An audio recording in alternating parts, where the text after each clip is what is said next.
Quero compartilhar com você uma palavra que está em Marcos capítulo 4.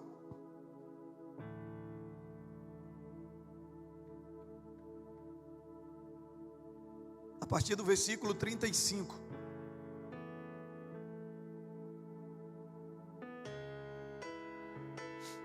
Marcos capítulo 4, a partir do versículo 35. Você que está nos acompanhando online, através do nosso canal no YouTube também, prepare o seu coração, livre-se agora de toda distração, consagre esse momento ao Senhor, para que Deus possa falar poderosamente ao teu coração. Naquele dia, ao anoitecer, disse ele aos seus discípulos: vamos para o outro lado. Deixando a multidão, eles o levaram no barco assim como estava. Outros barcos também o acompanhavam. Levantou-se um forte vendaval e as ondas se lançavam sobre o barco, de forma que este ia se enchendo de água. Jesus estava na popa, dormindo com a cabeça sobre um travesseiro. Os discípulos o acordaram e clamaram: Mestre, não te importas que morramos? Ele se levantou, repreendeu o vento e disse ao mar: aquiete-se, acalme-se. O vento se aquietou e fez-se grande bonança. Capítulo 5, a partir do versículo 1 diz: e eles atravessaram o mar e foram para a região dos Gerazenos. Quando Jesus desembarcou, um homem com um espírito imundo veio dos sepulcros ao seu encontro. Esse homem vivia nos sepulcros e ninguém conseguia prendê-lo, nem mesmo com correntes, pois muitas vezes lhe haviam sido acorrentados pés e mãos, mas ele arrebentara as correntes e quebrara os ferros dos seus pés. Ninguém era suficientemente forte para dominá-los. Noite e dia ele andava gritando e cortando-se com pedras entre os sepulcros e nas colinas. Quando ele viu Jesus de longe, correu e prostrou-se diante dele e gritou em alta voz: que queres comigo, Jesus, filho do Deus Altíssimo? Rogo-te por Deus que não me atormentes. Pois Jesus lhe tinha dito: saia deste homem, espírito imundo. Então Jesus lhe perguntou: qual o seu nome? Ele disse: o meu nome é Legião, porque somos muitos. E implorava Jesus com insistência que não os mandasse sair daquela região. Uma grande manada de porcos estava pastando numa colina próxima. Os demônios imploraram a Jesus: manda-nos para os porcos, para que entremos neles. E ele lhes deu permissão, e os espíritos imundos saíram, entraram nos porcos. A manada de cerca de 2.000 porcos atirou-se precipício abaixo, em direção ao mar, e nele se afogou. Amém? Glória a Deus. Que desperdício, né? Costelinha de porco assada. Né, João? O João veio no culto de manhã. Queridos, a gente começou lendo um texto muito conhecido que fala da tempestade que vem sobre o barco em que estava Jesus e os discípulos, no momento em que eles estavam no mar. Só que o capítulo 5, ele começa dizendo para onde eles estavam indo. O capítulo 5 nos revela para onde, qual era a direção, qual era o lugar que eles estavam indo e o propósito pelo qual eles estavam indo para aquela cidade, para aquela região. E eu quero focar hoje não na tempestade, mas no motivo da tempestade. A gente já ouviu muito, eu sei que Deus ainda tem muito para falar sobre esse texto da tempestade, mas hoje eu quero ir um pouquinho além. Sabe, quando a gente olha para o capítulo 5, a gente percebe para onde eles estão indo e qual a missão que eles estão indo cumprir. Jesus, ele não estava indo para aquela região dos Gerazenos, ele não estava indo passear. Jesus, ele não estava indo fazer turismo, não. Ele estava indo para onde tinha um homem possesso que ninguém dava jeito. Ninguém conseguia parar aquele homem. Ele já tinha sido acorrentado pé e mão e ele quebrava. E ele estava tocando terror na cidade. E Jesus está indo para lá para resolver esse problema. Esse é o propósito da ida de Jesus, dessa viagem de Jesus. Quando no meio da viagem vem a tempestade e se abate sobre eles. Eles estavam numa missão. Queridos, a gente precisa entender uma coisa. Sempre que alguém se colocar para viver aquilo que Deus tem para ele, o inferno vai ficar nervoso, o diabo vai começar a tremer, ele começa a tentar te impedir de chegar onde Deus tem para você chegar, ele começa a tentar te impedir de cumprir o propósito para o qual Deus te chamou para cumprir. Só que tem um detalhe: se Jesus está no teu barco, nada pode te parar. Se Jesus está no teu barco, pode vir a tempestade, pode vir o que vier, você vai chegar no lugar desejado, você vai cumprir o propósito de Deus para a sua vida. Ele estava indo numa missão. Para o cristão que está vivendo o propósito de Deus, a tempestade acaba se tornando algo comum. Porém, vencer tempestades também se torna algo comum. Quando você decide fazer a vontade de Deus, quando você decide deixar Deus conduzir a tua vida, quando você decide cumprir o propósito de Deus para a tua vida, quando você decide se colocar no centro da vontade de Deus para a tua vida, pode ter certeza que as tempestades vão vir. O próprio Jesus nos alertou sobre isso. As tempestades, na verdade, na maioria das vezes na vida do cristão, é um sinal de que você está no caminho certo. Eu ouvi do pastor Higgs aqui na última vez que ele ministrou, eu nunca tinha ouvido essa. Não dá mosquito em lâmpada que está apagada. Não é assim? Lâmpada acesa. Lâmpada apagada não dá mosquito. Lâmpada apagada não dá mosquito.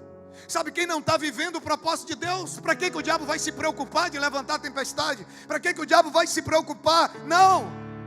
Mas quando você se coloca, sabe, no centro da vontade de Deus, as tempestades vêm, só que junto com a tempestade vem a vitória, junto com o problema vem a solução, junto com a porta fechada tem alguém para abrir, sabe, vem a restauração. Aleluia!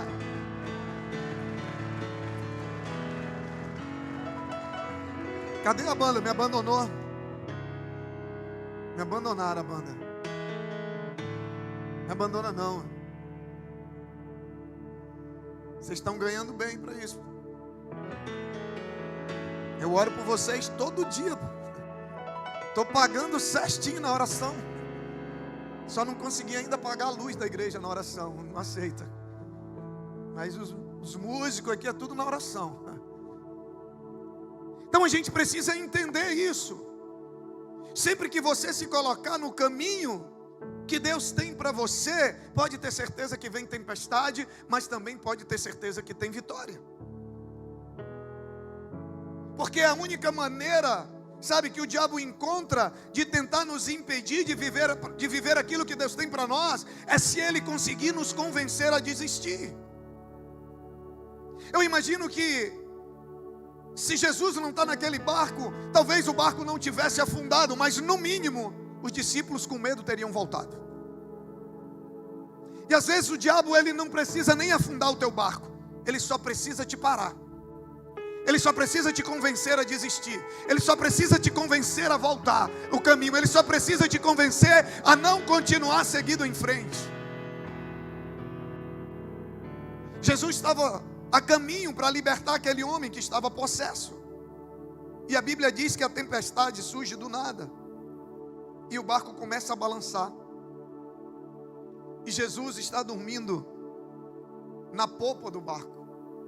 A popa do barco, para os Nutella que não sabem o que é a parte de trás onde fica o motor, né? Ou, se for no remo, fica lá o cara que está comandando a direção do barco. A popa e a proa.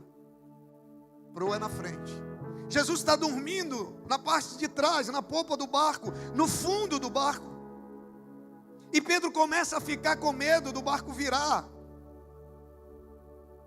Os discípulos o acordam, mas no outro texto, a Bíblia vai dizer que mais especificamente quem fala com ele é Pedro. E Pedro estava com medo, por quê? Porque as coisas tinham fugido do controle de Pedro. Enquanto as coisas estavam sob o controle, Pedro estava tranquilo, Jesus estava dormindo, Pedro estava de boa. Mas quando as coisas fogem do controle de Pedro, quando o barco começa a balançar, a Bíblia diz que Pedro estava com medo. Só que Jesus estava dormindo, por quê? Porque as coisas haviam fugido do controle de Pedro, mas não tinham fugido do controle de Cristo. Ei, deixa eu te falar uma coisa. Às vezes a única coisa que Ele precisa para fazer um milagre na tua vida é que você perca o controle das coisas, para que Ele possa assumir o controle, e a partir dali as coisas aconteçam do jeito dEle, no tempo dEle, para a glória dEle. Aleluia!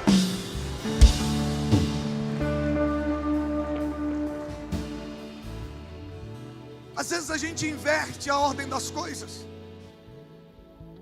O desespero é para vir quando as coisas estão no nosso controle. E a tranquilidade é para vir quando está no controle de Deus. Só que para Deus assumir o controle, Ele precisa tirar as coisas do nosso controle. Porque às vezes a gente não deixa. A gente fica teimando. A gente fica insistindo. Aí Deus diz, então deixa eu vir aqui, essa tempestade vai tirar do controle dele, e eu vou entrar em ação, eu vou assumir o controle, e eu vou resolver a situação. Por que você acha que a tempestade começou? A tempestade começou porque o diabo sabia. A tempestade começou porque o diabo sabia que havia um homem possesso que ia ser liberto. A tempestade começou porque o diabo sabia que havia um propósito para ser cumprido. A tempestade começou porque o diabo sabia que havia um casamento para ser restaurado. A tempestade começou porque o diabo sabia que havia uma porta que estava para ser aberta. A tempestade começou porque o diabo sabia que algo extraordinário estava para acontecer.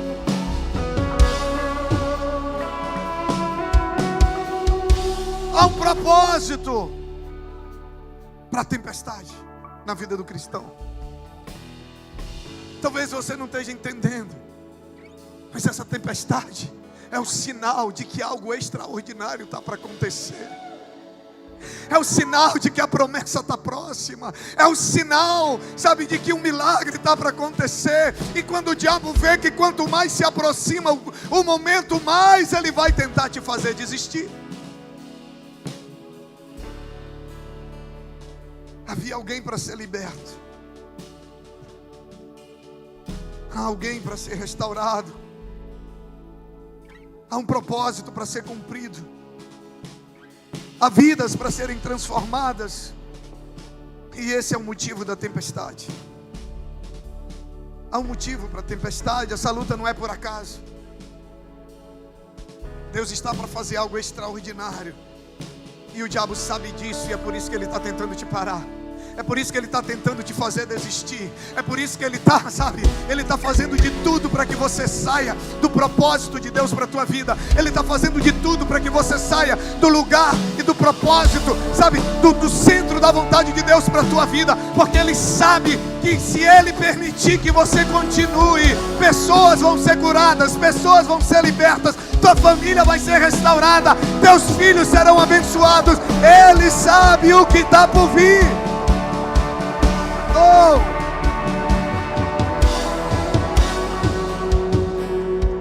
O barco está no meio da tempestade. Jesus está deitado no fundo, calmo, sabendo que tem um demônio esperando por ele. Na verdade não era um demônio, era uma legião, como nós vimos no texto. E Jesus sabia. E ele estava preocupado? Não.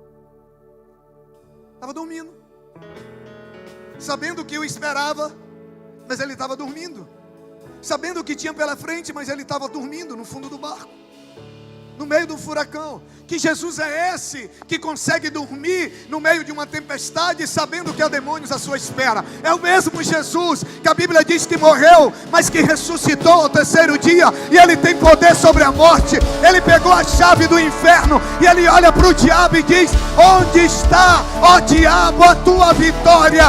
Onde está, ó diabo, o teu poder? É esse Jesus. É esse Jesus que dorme no meio da tempestade, que dorme sabendo que há demônios à sua espera. E o barco está balançando, chove muito, Pedro com medo, os discípulos com medo. Mas é interessante que a Bíblia diz que nem a chuva, nem os raios, nem os trovões, nem o balanço do barco, nem a água que entrava no barco acordou Jesus. Se ele não acordasse com a tempestade, tudo bem, mas pelo menos com a água que estava entrando no barco. Eu imagino que ele deveria estar ali molhado e se acordar, mas a Bíblia diz que nada disso interrompeu o seu descanso, nada disso acordou Jesus. Por quê? Porque as coisas não tinham saído do controle dele. Jesus estava calmo porque as coisas nunca haviam saído do controle dele. Às vezes quando você pensa que saiu do controle de Deus, na verdade é quando ele entrou no controle. É completamente o inverso. Só que a mesma Bíblia que diz que nada daquele fenômeno natural ali foi capaz de acordar Jesus. Mas a Bíblia diz que quando os seus discípulos clamam, a Bíblia diz que quando Jesus, quando ele ouve a voz de Pedro, aquilo que o vento, que o raio, que a tempestade não pode fazer, a voz de Pedro pôde, que foi acordar Jesus. Ah, pastor, não estou entendendo. Você vai já entender. Eu queria que você soubesse essa noite que a tua voz tem um poder para acordar Jesus, que nem um raio, nem uma tempestade, que nem um trovão tem. Sabe, a tua voz, o teu clamor, a tua oração tem o poder de acordar Jesus, aquilo que nem uma tempestade tem.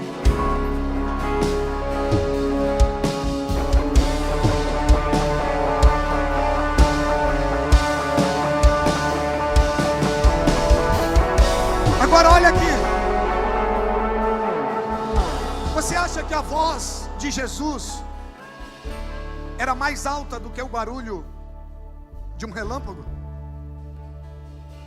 Você acha que a voz de Jesus era mais alta do que o barulho de um raio? Você acha que a voz de Jesus fazia mais barulho do que o vento no mar aberto? Do que o barulho das ondas? Não. Mas aí é que está a questão. Jesus, ele está tão conectado comigo e com você, que uma lágrima que cai do nosso rosto, o barulho de uma lágrima, é capaz de acordar a Cristo e trazer Ele em nosso socorro. Aquilo que o raio, que a tempestade não pode fazer, uma lágrima que cai do teu rosto, o barulho de uma lágrima é suficiente. Imagina o teu clamor, imagina a tua oração, imagina quando você busca Ele.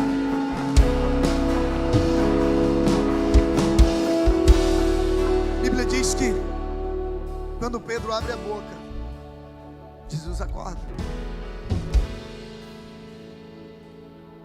Há poder na sua oração, há poder no teu clamor, há poder nas tuas lágrimas. Entenda isso. Uma lágrima sua que cai do seu rosto faz mais barulho para Jesus do que uma tempestade, atrai mais a atenção dele do que uma tempestade. Agora, imagina se Pedro fica de boca fechada. Eu sei que você não gosta. Só uma vezinha, tá? Bate no ombro de quem está do teu lado. Diz assim: abra a boca. Fala alguma coisa. Ei, abre a boca.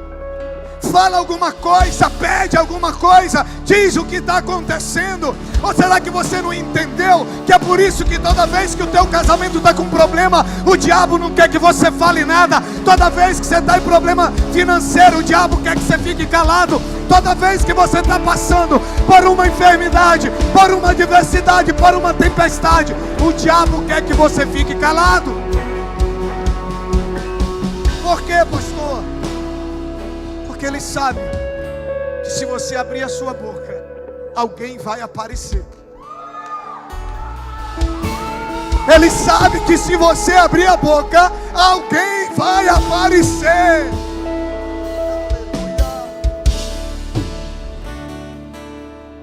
Aí você acha que é por acaso?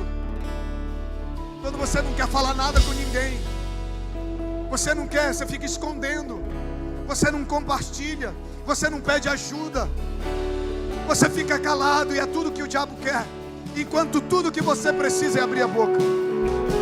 Quando Pedro abre a boca, Jesus acorda. Quando Pedro abre a boca, Jesus levanta. Quando Pedro abre a boca, Jesus sai da parte de trás do barco. Ele vai para a proa do barco. E a Bíblia diz que ele levanta a mão, repreende o vento, manda as ondas se acalmarem. E a Bíblia diz que se faz grande bonança. Às vezes Jesus está no barco. Às vezes Jesus está na sua vida, mas você não fala. Ah, pastor, mas Jesus sabe. Será que Jesus não sabia também que estava na tempestade? Mas Pedro teve que abrir a boca. Jeremias, ele vai dizer: clama-me e respondeste-ei. A Bíblia não diz assim: eu já sei o que você precisa, eu vou te responder. Clama-me e eu respondeste-ei, e anunciar-te-ei coisas grandes e ocultas que não sabe. Às vezes você só precisa abrir a boca para pedir ajuda. Às vezes você só precisa compartilhar. Às vezes você só precisa vencer o orgulho, a soberba, a vaidade, a vergonha, a timidez, seja o que for que está te impedindo de pedir ajuda. Porque às vezes o que está por trás de uma atitude, a gente não consegue enxergar. É interessante que o texto vai dizer que Jesus repreendeu o vento. Mas quem fez o vento? Quem criou o vento? Jesus. Como que ele vai repreender algo que ele mesmo fez? Ao longo de toda a Bíblia, quando você vê a palavra usando o termo repreendeu, se refere a espíritos. Espíritos malignos, que é o que acontece quando ele encontra com um homem possesso. Todas as vezes que há uma situação espiritual por trás, ele repreende. Quando Jesus repreende o vento, é porque ele sabia que por trás daquela tempestade havia um espírito maligno. Por trás daquela tempestade havia algo maligno tentando impedir Jesus de chegar no seu propósito. Havia uma batalha no mundo espiritual tentando impedir de Jesus chegar naquele lugar, tentando impedir daquele homem ser liberto. Porque o texto vai dizer que ninguém tinha conseguido resolver o problema. Quando Jesus repreende o vento, ele está enxergando o que está por trás do vento. Às vezes a gente não sabe nem contra quem a gente está lutando. Aí a gente fica lutando uns contra os outros, quando na verdade a nossa luta deveria ser contra os principados e as potestades, e não contra a carne e o sangue. Às vezes a gente não consegue enxergar o que está por trás, que me impede de pedir ajuda, que me impede de reconhecer a situação que eu estou, que me impede de reconhecer que as coisas saíram do meu controle e de que eu preciso de uma intervenção divina na minha vida. E às vezes você não sabe por que você não consegue pedir ajuda. Por quê? Porque você não consegue enxergar o que está por trás. Orgulho, soberba, vaidade, timidez, medo. Tudo isso são sentimentos movidos por espíritos. A Bíblia diz: eu não vos dei espírito de medo. Aí você está lutando contra a consequência, enquanto Deus quer tratar a causa. O vento era apenas consequência, a tempestade era apenas consequência. Jesus quer ir na raiz do problema. Você está querendo que Ele resolva só as consequências? Não, Jesus quer tratar o problema na raiz. Ele quer resolver de uma vez por todas. E a Bíblia diz que depois que Ele vai para frente do barco, repreende o vento, manda o mar se acalmar, a Bíblia diz que se fez grande bonança.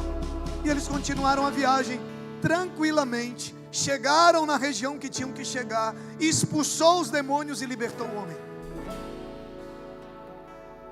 Mas no meio do caminho a tempestade veio para tentar pará-los. E a tempestade só para quem não abre a boca. A tempestade só para quem não pede ajuda. A tempestade só para quem não tem humildade para reconhecer.